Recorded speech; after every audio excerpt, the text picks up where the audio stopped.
Patrick Roger, vous recevez ce matin Patricia Doge, la veuve de Fernand Doge, qui était un des patients du docteur Bonnemaison. A-t-on le droit de donner la mort à un patient ? Une question toujours aussi sensible sur la fin de vie, qui nous concerne tous ou presque. C'est demain que s'achève le procès en appel du docteur Bonnemaison, une première fois acquitté, poursuivi pour l'empoisonnement de cette personne âgée et incurable.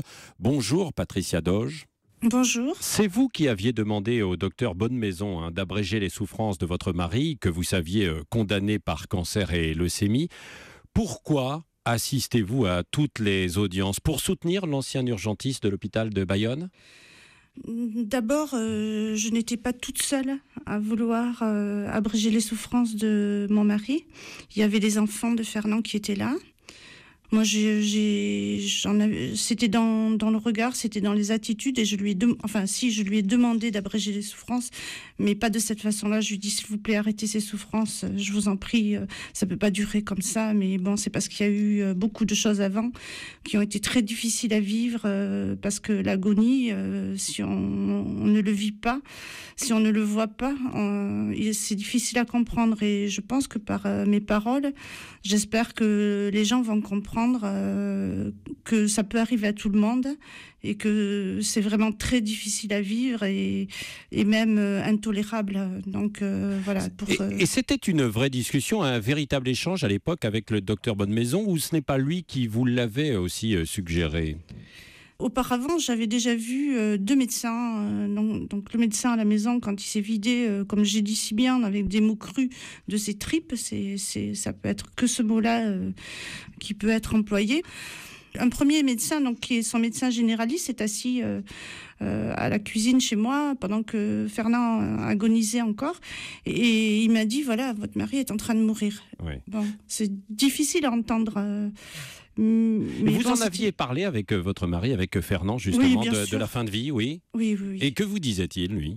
Il m'en a parlé à moi, il en a parlé à sa fille, donc je pense que c'était très important pour lui de pas mourir, de mourir dans la dignité. Et donc il m'en a parlé, et puis un jour il m'a dit, tu vois, il avait une armoire pleine de morphine en fait, parce qu'on lui donnait de la morphine, mais souvent il ne voulait pas la prendre, parce que il me disait, je veux pas de ce médicament.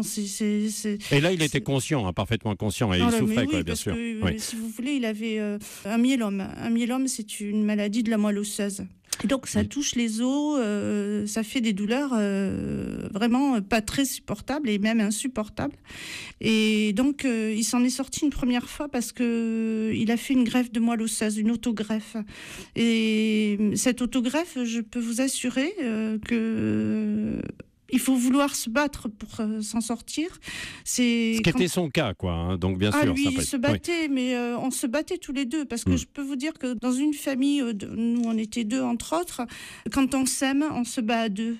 Quand il y a une maladie, on est deux. Patricia Doge, pour revenir au procès en appel du docteur Bonnemaison, je vous propose d'entendre un autre avis, celui d'Yves Geoffroy, dont le père est mort à 92 ans après des injections du docteur qui ne l'a pas prévenu.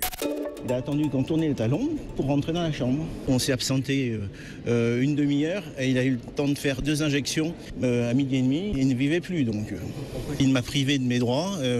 J'attends que le docteur Bonnemaison reconnaisse certaines faits, qu'il y ait une condamnation de principe.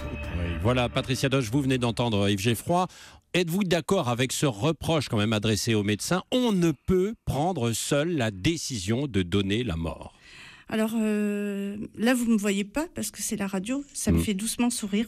Pourquoi ? Parce que ce monsieur qui parle là, il n'était pas là, il est parti. Pourquoi est-il parti ? Si la personne proche était en train de mourir, était dans de mauvaises conditions, et donc en service des urgences, on n'y va pas pour rien. Si elle était là, c'est qu'elle était mal. Pourquoi est-il parti ? Oui. Je suis désolée, moi j'ai pas quitté Fernand. Oui. Cela dit, sur le principe, cela ne change rien. On n'est pas là pour donner, quand on est médecin, la mort sans en informer la famille. C'est une décision grave qu'on ne peut prendre seul. Mais la personne était dans de mauvaises conditions. Quand on est là, c'est une fin de vie, c'est une agonie. Les 7 cas qui ont été cités, les 7 cas ont été, ça a été prouvé que les cas étaient graves. On lui a dit que c'était grave. Moi, personnellement, dans ce que je ressens, D'abord, il y a eu un premier procès. Le premier procès, il a été acquitté.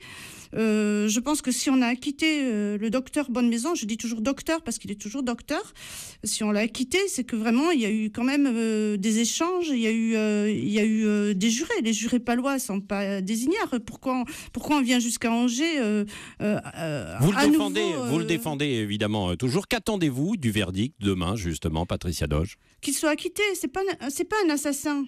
Moi, je sais qu'il n'est pas un assassin, puisque je sais comment ça s'est passé. Je sais qu'il s'est concerté avec la famille, c'est-à-dire les enfants de Fernand et moi. On était là. Il a pris le temps de nous dire. Il est venu me consoler. Il m'a pris dans ses bras en me disant de ne pas m'inquiéter, que ça va aller. Et moi, je pleurais. Je pouvais pas le voir. C'est de la torture, monsieur. C'est de la torture qu'il a eu, mon mari. Et le jour où ces gens-là, ils auront un proche qui va vraiment, quelqu'un qu'ils aiment, qui va vraiment souffrir de la sorte, je pense qu'ils changeront d'avis.